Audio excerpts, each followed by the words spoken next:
معزز سامعین گرامی قدر، غزوہ احد کے بعد کے واقعات آپ کے سامنے رکھ رہے ہیں۔ رسول اللہ صلی اللہ علیہ وسلم کی ازواجی زندگی کے حوالے سے بھی چند گزارشات کو آپ کے سامنے رکھا۔ اس کے بعد ایک بہت بڑا واقعہ جو غزوہ بنو نضیر کے حوالے سے تاریخ اسلامی اور سیرت کی کتب میں موجود ہے وہ پیش آیا۔ یہ جو غزوہ اس کے پیش آنے کی جو وجہ ہے وہ یہ ہے کہ جیسے آپ کو گزشتہ سے پیوستہ خطبے میں بتایا تھا کہ عمر بن امیہ دمری نے دو آدمیوں کو رسول اللہ صلی اللہ علیہ وسلم نے ان کو امان دی ہوئی تھی لیکن قتل کر دیا اپنی طرف سے بدلہ لینے کی نیت سے۔ تو رسول اللہ صلی اللہ علیہ وسلم نے کہا تھا میں ان کی دیت ادا کروں گا۔ تو رسول اللہ صلی اللہ علیہ وسلم بنو نضیر کے پاس گئے ہیں اس دیت کی معاونت طلب کرنے کے لیے۔ ویسے بھی یہ مسلمانوں کا حلیف تھے اور ان کے اوپر لازم تھا مسلمانوں کی مدد کرنا۔ تو رسول اللہ صلی اللہ علیہ وسلم جب گئے انہوں نے اچھی طرح استقبال تو کیا لیکن ایک پلاننگ کی۔ یہی وہ مشہور واقعہ ہے جس کے بارے میں آپ نے سنا ہوگا کہ رسول اللہ صلی اللہ علیہ وسلم جب یہودیوں کی اس بستی میں گئے، بظاہر انہوں نے ویلکم کیا، خوش آمدید کہا، لیکن آپس میں مشورہ یہ کیا آج یہ ہمارے پاس آ گئے ہیں، اب ہم ایسا کرتے ہیں کہ چکی کا ایک بہت بڑا پارٹ لے کر رسول اللہ کے سر کے اوپر پھینک دیتے ہیں، ان کو شہید کر دیتے ہیں معاذ اللہ۔ یہ ارادہ یہودیوں نے بنایا اور یہ یہودی ہیں جنہوں نے ہمیشہ نبیوں کو قتل کیا اور اپنے انبیاء کو بھی نہیں چھوڑا۔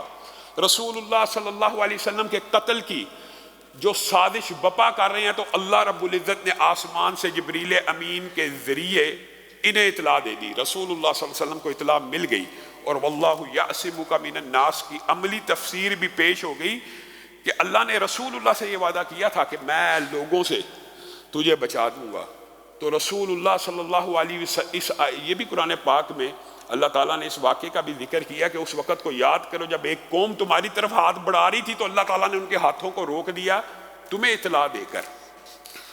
تو رسول اللہ صلی اللہ علیہ وسلم کو جیسے ہی اطلاع ملی حضرت ابو بکر و عمر کو کہا تیزی سے واپس نکلو اس سے پہلے کہ اپنی سازش کو وہ رچا لیں۔ ان کا یہ ذہن تھا یہاں پہ ہم شہید کر کے بعد میں دیت کو ادا کر دیں گے اور ہم کہیں گے ہم میں سے بعد نے یہ سازش کی تھی اور بعد نے یہ جرم کیا تھا، گویا باقی لوگوں کو اس سے ہم مستثنا کر کے یہ سازش رچا دیں گے۔ رسول اللہ صلی اللہ علیہ وسلم جب واپس پہنچے اور جبریل امین کی خبر تو سچی خبر ہے تو رسول اللہ صلی اللہ علیہ وسلم نے محمد بن مسلمہ کو کہا چلے جاؤ اب ان کو کہہ دو یہاں سے جلا وطن ہو جاؤ، مجھے جبریل امین نے یہ خبر دے دی۔ تو یہودی آپ یہ دیکھیے کہ یہودیوں کو تو چاہیے تھا کہ رسول اللہ پہ اسی بات پہ ایمان لے آتے۔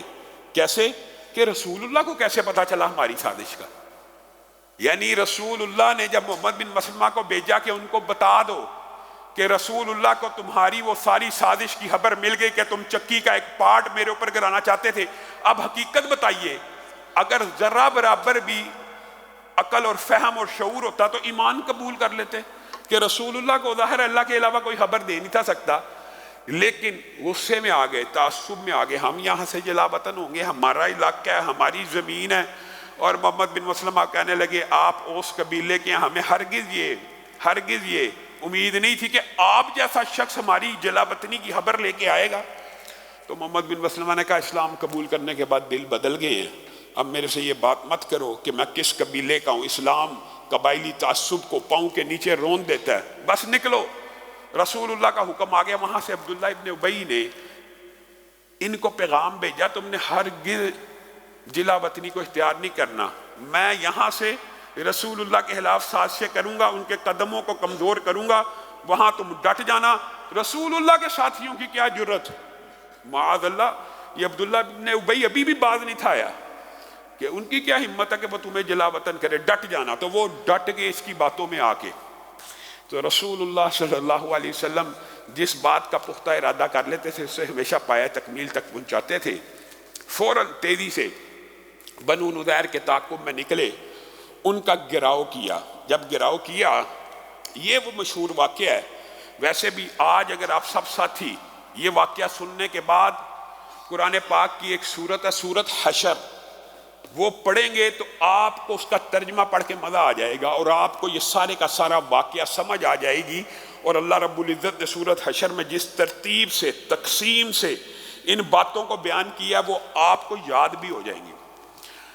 رسول اللہ صلی اللہ علیہ وسلم نے جب محاصرہ کیا تو رسول اللہ صلی اللہ علیہ وسلم نے دیکھا کہ یہاں پہ کھجور کے درخت لگے ہوئے ہیں اور یہاں پہ کچھ جھاڑیاں لگی ہوئی ہیں، تو ان کی معیشت کے اوپر بھی ضرب کاری لگائی جائے۔ اور رسول اللہ صلی اللہ علیہ وسلم نے دیگر جو حکمتیں تھیں وہ بھی محدثین نے بیان کی ہے، لیکن بادی النظر میں یہ حکمت تھی کہ رسول اللہ صلی اللہ علیہ وسلم نے حکم دیا صحابہ کو کہ یہ کھجور کے جو تنے ہیں بنو نذیر کے سامنے کہ یہ کاٹ دو، وہ چھوڑ دو، وہ کاٹ دو، وہ چھوڑ دو، اس میں کوئی جنگی حکمت عملی بھی ہو سکتی تھی، لیکن بادی النظر میں یہ لگتا ہے کہ یہ روب ڈالنے کا اور پریشر ڈالنے کا اور جارحیت کا ایک اظہار تھا۔ کیوں؟ کیونکہ مسلمانوں کی یہ عادت تھی اور رسول اللہ صلی اللہ علیہ وسلم کا یہ فرمان تھا کہ حالت جنگ کے اندر بھی درختوں کو نہیں جلانا، کھیتیوں کو تباہ نہیں کرنا، بوڑھوں کو۔ لیکن یہاں پہ رسول اللہ صلی اللہ علیہ وسلم نے اپنے عادت کے خلاف جب کھجور کے درختوں کو کاٹا تو یہودیوں کو ایک پروپیگنڈے کا موقع مل گیا۔ یہودیوں نے پروپیگنڈا کرنا شروع کر دیا کہ یہ اللہ کا رسول ہے، یہ اللہ کا نبی ہے جو درختوں کو کاٹتا ہے۔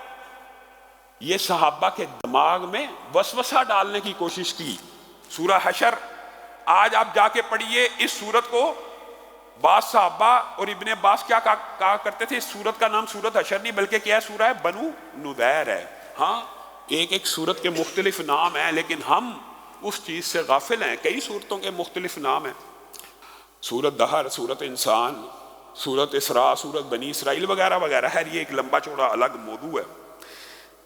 تو یہاں پہ صحابہ کے دماغوں کے اندر یہودیوں نے ڈالا کہ یہ جو تمہارا نبی ہے نا، اس نے اپنی طرف سے یہ کام کیا ہے، اگر یہ رسول ہے اور نبی ہے، یہ اللہ کا حکم نہیں ہو سکتا درختوں کو کاٹنا۔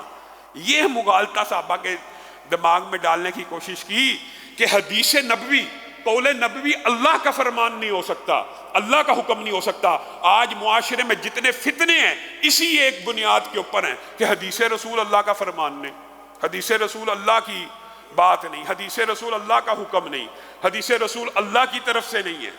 یہی غامدی فتنہ ہے، یہی انکار حدیث کا فتنہ ہے، یہی دنیا بھر میں جب بھی اسلام میں فتنہ آیا اول سے لے کے آج تک صرف اس بنیاد پہ آیا ہے، صرف اسی بنیاد کے اوپر کہ میں رسول اللہ کی یہ حدیث نہیں مانتا۔ ایک فرقے نے کہا میں یہ نہیں مانتا، ایک نے کہا یہ میری عقل میں نہیں آتی، ایک نے کہا یہ، بس انکار حدیث ہی بنیاد ہے فتنوں کی۔ جس نے رسول اللہ کے فرمان، رسول اللہ کے احکامات کو، رسول اللہ کے جتنے بھی بیانات ہیں، وَأَنزَلْنَا إِلَيْكَ الذِّكْرَ لِتُبَيِّنَ لِلنَّاسِ مَا نُزِّلَ إِلَيْهِمْ۔ اللہ نے رسول اللہ کی ڈیوٹی لگائی ہوئی ہے کہ آپ بیان کریں اس کو۔ اگر اس کا بیان رسول اللہ صلی اللہ علیہ وسلم کر رہے ہیں، رسول اللہ کی پوری زندگی نمونہ ہے، تو رسول اللہ کا حکم اللہ کا حکم کیوں نہیں؟ یہ فلسفہ بڑا باطل ہے، اور اسی فلسفے کو پھر اللہ تعالیٰ نے رد کیا، خود آسمان سے آیتیں نازل کر کے۔ صحابہ کے دماغ میں جب یہودیوں نے یہ کہا یہ اللہ کا حکم نہیں ہو سکتا، یہ رسول اللہ صلی اللہ علیہ وسلم نے اپنی طرف سے درخت کاٹنے کا حکم دیا ہے۔ حکم کس نے دیا تھا؟ رسول اللہ نے۔ کن کو دیا تھا؟ صحابہ کو۔ کس چیز کا؟ درختوں کے کاٹنے کا، بعض کے اور بعض کو چھوڑنے کا۔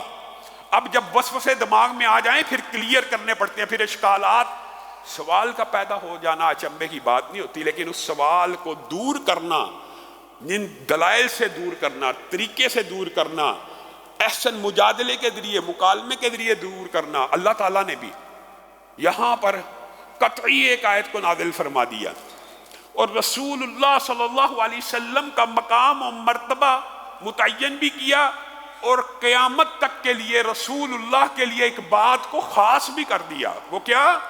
ما قطعتم من لینۃ او ترکتموها قائمۃ علی اصولها فباذن اللہ۔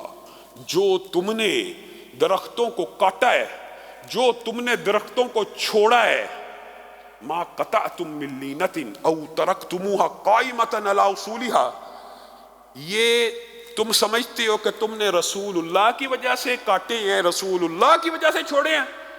ہرگز نہیں۔ فَبِإِذْنِ اللَّهِ، اس کو کاٹنے کا حکم بھی اللہ کا تھا، اس کو چھوڑنے کا حکم بھی اللہ کا تھا۔ گویا رسول اللہ جس چیز کا حکم دے وہ صرف رسول اللہ کا حکم نہیں بلکہ کس کا حکم ہوتا ہے؟